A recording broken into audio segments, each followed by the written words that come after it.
So we have the perfect match. Two monsters. Mexican monsters. I'm the better looking monster. Yeah, for sure.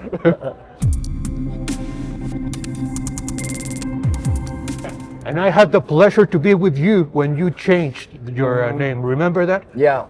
On the Caleb plant. Yeah, exactly. So he was with me in both parts of my career. You know, so when I came up, right now I have 13 years boxing, 13 years professional. So I started professional when I was 16 years old, so 13 years. So, you know, sometimes, you know, I'm grateful for Samson. He gave me a great name. We stuck with the name, but once Mike Tyson gives you a name like the Mexican Monster, you know, I think that was just the right move at the right time, and you know, the people loved it. You know, the people still love the name. You know, I love the name, and you know, that was I think that was the perfect thing that could have happened to me, because Mike Tyson basically blessed me with a name like that, and then passed down the greatness down to me. So I'm just trying to, you know. And it fits perfectly. Yeah. Right on time. Yeah. I'm going to ask you, you have come to Mexico to receive the commemorative belt. In addition to the value of the green belt, what significance do these belts have for you? Well, the significance that the WBC belt has for me is, honestly, it's one of my favorite belts. I think it's the best looking belt. And, you know, I think it holds more history because there's been way more Mexican champions that hold that belt. You know, there's been a lot of great champions from around the world, Mexican, Asian, Hispanic, you know, black champions too. Yeah. So in my opinion, it's just a special belt, and there's been a lot of wars behind those belts. You know, I've seen a lot of great fights for men trying to retain that belt. So in my opinion, the WBC is one of my favorite belts, and you know, I love it. And even the kids won the green and gold belt, right? Yeah. It's like the most shiny, the shiniest one. Yeah. In a dramatic sport, how much of boxing is a game? To be honest with you, boxing, it's 100% a game, but it's a dangerous game. Yeah. You know what I mean? I always tell people that at the end of the day, you want to have fun, because, you know, boxing, that's how you learn, when you have fun, but you be serious at it. Boxing, to me, I see it as a game, you know what I mean? I see if you do the right things, you hit the right spots, people are going to get knocked out, but you also have to be ready for the return, the defense, and all that stuff. So if you see it as a game, it becomes less dangerous, and you'll take more chances, and it'll be more fun. Obviously, you got to come in prepared. Yeah. But you got to, you know what I mean, at the end of the day, it's really how you see it. You know, some people see it extremely dangerous. Some people don't like to take chances. Me, in my opinion, I like to take as much chances as I possibly can. And then I think you guys have seen that in my fight. So, like I said, I see it as a game. It's a dangerous game, but it's a game that I love to play. And it's in the middle. You have to be in the middle, because you cannot feel fear or be angry at it. No, exactly. You have to be in the middle. You have to make, you know, the right decisions, but you can't be led with emotion. You know, I think sometimes emotion messes it up. Yeah. Even if it's anger or maybe overconfidence too. So you really just have to look at it with a clear head. No emotions, no anger, none of that. Just, you know, continuous combinations, head movement, defense. Mm-hmm. And just keep it going. And what do you think, is boxing your religion? Yeah, I would say so. I mean, without boxing, I would be nothing without boxing. Boxing has gave me everything. Boxing has made me go from a shy little kid to a young, ready warrior, a young man. You know what I mean? You take boxing out of the equation, I wouldn't have the confidence I have right now. You know, I wouldn't be the man I am right now. So boxing, I gave it everything. But in return, it gave me everything as well. Yeah. I've given it my life. I've given it everything, and it's taken care of me as well. So I mean, I don't want to say it's my religion, but like I see it. Boxing is my everything for me. You know what I mean? I could say it's a religion, but you know, other people would say like, "Yeah, you're crazy. You can't." You can't. I understand that. But for me, it definitely is like that. Yeah. When you enter the ring, you're in danger. What kind of danger do you see or feel? When I enter the ring, I don't try to think about danger, because then you're gonna fight scared. Yeah. Obviously, you see the things that, you know, you see, like, let's say, you take a look at a fighter and you say, okay, he has a good right hand, he has a good left hook, he has a good this, he has a good that. So we're gonna stay away from that. You know, we're gonna take that away from him. Mm-hmm. But when I go in the ring, I'm not scared, because at the end of the day, I'm gonna get in there, and when I get in there, I'm gonna hurt them. So it's not about being scared. You have to take that out. Obviously, you're going to take some punches, this and that, but I think the fighters should be way more scared of me being in there with them than them being in there with me. You train your whole life to fight. Does boxing teach you how to live? Yeah, boxing definitely teaches you a lot of how to live. It gives you boxing has given me a good routine. It definitely does teach me how to live. And, at the end of the day, it teaches me how to not only teaching myself how to live, but it shows my kids.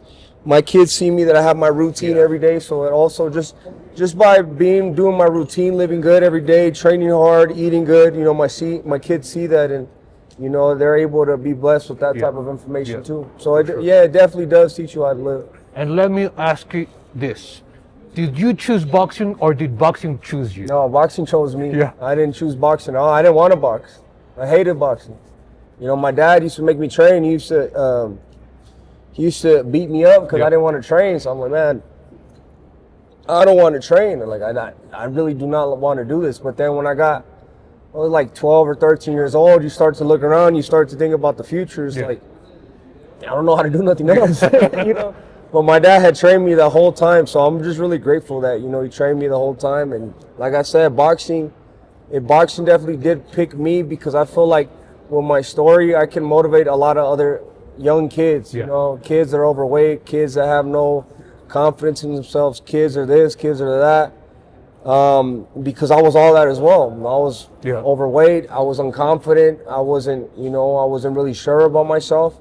And just with boxing, I really became a man. And I feel like, with other kids, if they have those types of issues, those types of problems, box for a long time, train as hard as you can, and it'll definitely give you the confidence and the motivation you need to put in your life. I remember the video from Ellie Setback that your face was different. I mean, you were not afraid, but you were choosing boxing. I remember that interview, and it shows you as a person. Yeah. Is boxing the loneliest sport?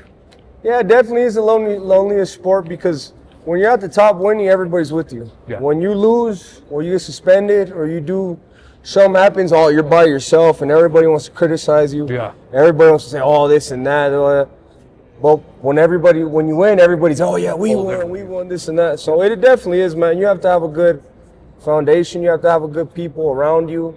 And that's hard to find too. It takes years and years to find. But, sometimes it's just the cold reality of boxing, because when you're on the top, everybody's with you, but when you're at the bottom, nobody's with you. You need to mature your vision and your intuition too. Intuition is a good word too. You have to be able to learn how to read people and then see what people are really about, because there's a lot of people that smile in your face and say they want this and that for you, but at the end of the day, sometimes people have different alternative things that they want to do for themselves. They need something from or they want to steal money, or they want to steal percentage, this and that. So you definitely do have to be careful. You have to trust your gut feeling. You trust your intuition. People usually only ask you about boxing, but what would you like people to know about you that has nothing to do for being a boxer? I don't really know, man. I really just box, and then when I'm not boxing, I'm just taking care of my kids the whole time. Yeah. I'm really just trying to be the best version of myself in boxing, and then be the best version of myself as a dad. I got my kids now, I'm trying to teach them new stuff, just taking care of the houses. I've really been getting into business lately, been getting into real estate, and I just really want to learn more stuff like that. I want to make myself a smarter individual, and just by the time I want to invest all my money that I get from boxing into whatever projects I have going on, and by the time I'm done boxing, then I don't have to keep working for nothing. You need to work a vision for after retiring. Yeah. You always have to think ahead. That's the thing about me. I've always thought ahead, so I've been pretty good at that. But I've just been learning more about business, more about real estate, and just stuff like that. But besides that, I'm a dad, and then I'm a boxer. You're always working. That's good. I know. And the family's growing. Yeah. Father, son, and now the new generation is coming up. And we've seen him train and do all his drills and everything. Yeah. So now that basically, like I said, the family's growing. Yeah.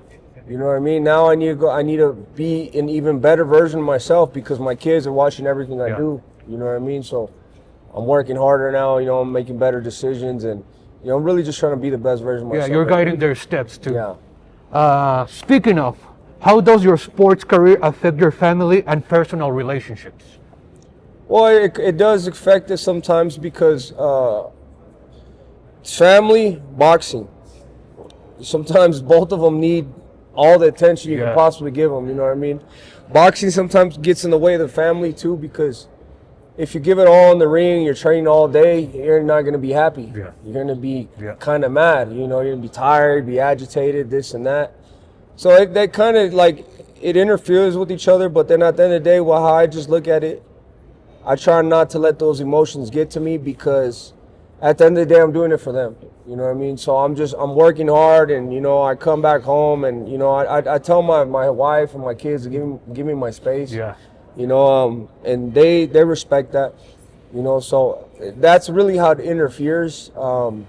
Some people can't train around their family. Some people can't stay. I don't go to camp no more because, you know, I'd rather be around my kids and my wife and stuff like that. But some people have to go and train. Yeah. You know, I've been to camps before too. Some people have to go train in different houses and just be away from the family. Yeah. 'Cause it's a lot. It's a lot, to be honest with you. It's a lot, but you know, at the end of the day, like that's a decision I made. You know. It is amazing that you have to give your whole heart to your family, but to boxing. But boxing is giving them too. Yeah. It's just like a reciprocal, Yeah. circular thing, right? Exactly. Yeah. Is there a fight in your career that you regret or that you would do things differently? No, I mean, not yet. No regrets. No regrets now. You know what I mean? At the end of the day, this is living experience. You live and you learn, whatever if the experience is bad or good, all you could do is take what you learned from those experiences and put it into the next thing that you're going up against. You know what I mean? All my fights have been good because I prepared myself really well. Yeah. So there hasn't been any things that I've been upset with in the ring. But yeah, I mean, I just try to be prepared to make sure that doesn't happen. Yeah. Because sometimes, bro, like if you mess up a training camp and you fight, let's say you're supposed to be training 2 months, 3 months, and you only train a month and a half, but you're not even training right the whole time. Yeah. When you're gonna get in the ring, you're gonna feel that. Yeah. And you have nobody else to blame but yourself. Yeah. You miss one sparring and you feel it.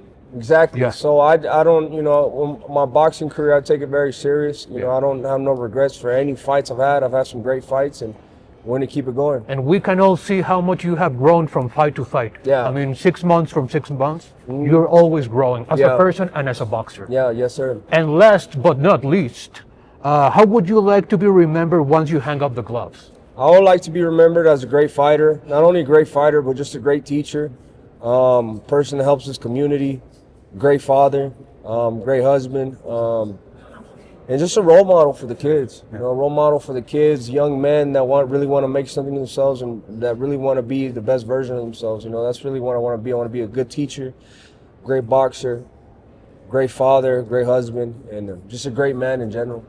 And I want to tell you, and I want to end this conversation, you know that the whole green and gold family loves you since you were young. Yeah. Mauricio, Pepe, myself, and everyone loves you, and you're a true inspiration for all of us. Thank you so so it's a pleasure and an honor for me sitting here with you and having a conversation. Brother.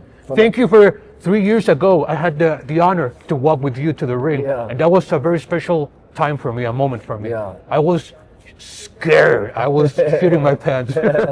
You just turned around and saw me as a short little guy, and it was a really special moment. So I want to thank you for being here and being an inspiration for us. Appreciate you. Thank you.